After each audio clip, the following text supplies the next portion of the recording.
Hello and welcome back.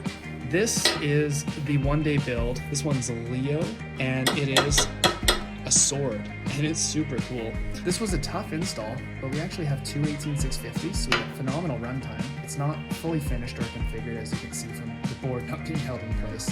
I wanted to do a video on it because it's really cool, and I want to show it off before we finish it off and ship it out. So tight chassis, tight install. It took probably 4 or 5 tries to get this really dialed in, but it is super cool. Just very special build. I think this is my first cross guard, actually. We've got these side bits here, which are screwed in and Loctited, so you can't take them out. A nice keyed slot with a groove there. That's on purpose, it looks cool. And a custom handmade set screw on the front.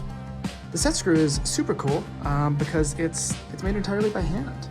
So use a large screwdriver, you don't want to damage the head. It's not a super deep blade socket. I wouldn't recommend dueling with this one a ton, but putting a sword blade in here would be really cool. We have Coco Bolo, exotic wood for the grip, and a custom acid action. And this was all done in one day. This is one of the one-day builds for the Saber Museum, and this was constructed in less than 24 hours. Wielding it is very comfortable. It's sized perfectly for one-handing or two-handing.